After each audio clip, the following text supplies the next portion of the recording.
Dakle, ovo predavanje svoj začetak ima u davnoj prošlosti čovječanstva kada je civilizacija bila još nepoznat pojam i kada naši preci nisu bili dominantna vrsta, već su bili u zapravo intenzivnoj borbi vrsta za opstanak. Jedno od glavnih oružja u toj borbi bio je strah. Strah nam omogućava da kada uočimo nekakvu prijetnju reagiramo, znači da se obranimo od nje ili da se od nje sklonimo.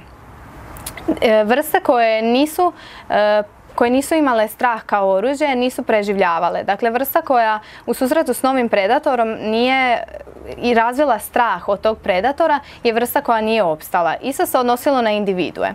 Kao rezultat toga, preci koji su preživljavali su oni koji su poznavali strah i koji su ga pravovremeno i pravilno koristili. Taj strah nama je ostao kao na neki način evolucijsko nasljeđe. On nam se prikazuje u našim genima, ali i u filogenetski najstarijim dijelovima našega mozga. Ono što je drugačije danas je da kada smo bili u divljini i kada smo bili u neposrednoj opasnosti od nekakvih predatora,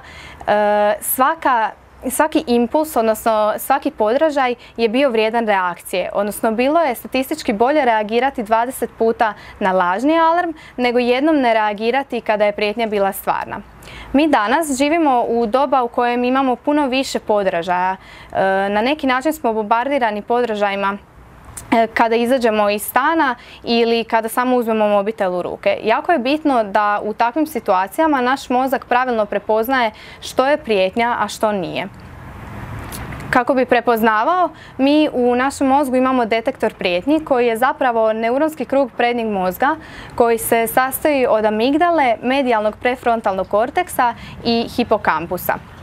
Dok hipokampus i medijalni prefrontalni korteks stavljaju svaki naš doživljaj u kontekst i daju mu određenu situaciju u koju ćemo ga smjestiti, amigdala je ta koja na neki način predvodi razmišljanje, odnosno doživljavanje emocija.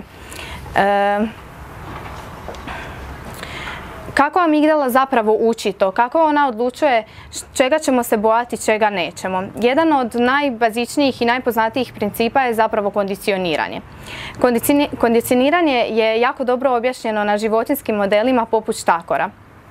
Dakle, u kondicioniranju podražaj koji je neutralan i koji ne izaziva reakciju straha sparuje se sa nekim podražajem koji je usađen i odbojan.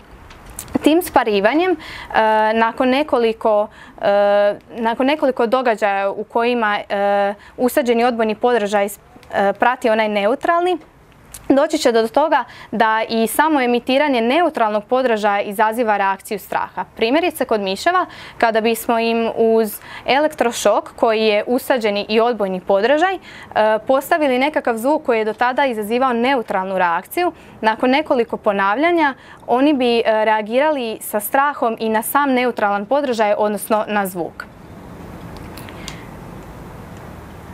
No, što se događa zapravo ako naš mozak konstantno prepoznaje prijetnje i šalje jako puno lažnih alarma?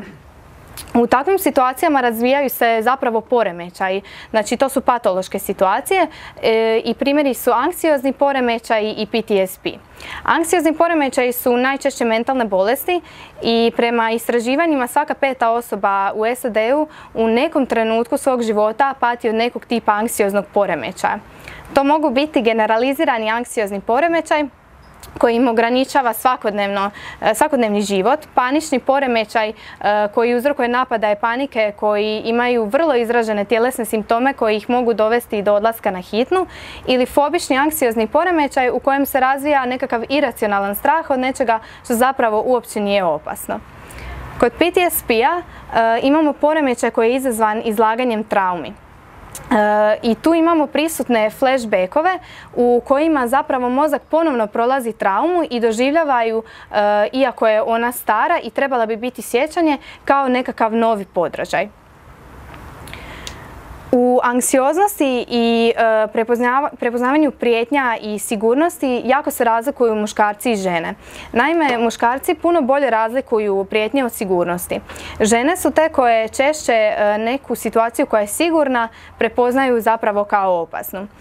Sama istraživanja rađena su i na miševima kao životinjskim modelima i dokazano je kako ženke miševa češće reagiraju na sigurnu situaciju kao na prijetnju, ali i kada već nauče da je nešto prijetnja, puno teže ih je odučiti od toga. Odnosno, muški miševi puno lakše mijenjaju obrasce razmišljanja o nekom starom podražaju.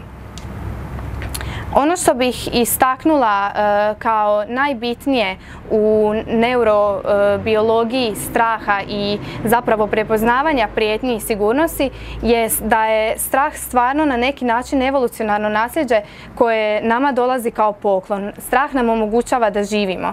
Da nema straha, mi bi vrlo brzo se našli u situacijama koje su jednostavno nespojive sa životom. Ono što naš mozak radi je zapravo intenzivna selekcija svih podražaja koji mu dolaze i kategoriziranje istih. I onaj tko puno radi, taj ponekad i griješi. Tako i naš mozak ponekad pogriješi i iz toga se izrode neki poremećaji. Ono što je nužno je da se takvi poremećaji ne tabuiziraju i da se zapravo predstavljaju kao jednostavne greške za koje je naš mozak opremljen da ih ispravlja i da im se pristupa znanstveno kako bi se pomoću terapije koja je znanstveno utemeljena pomoglo mozgu da se sam korigira.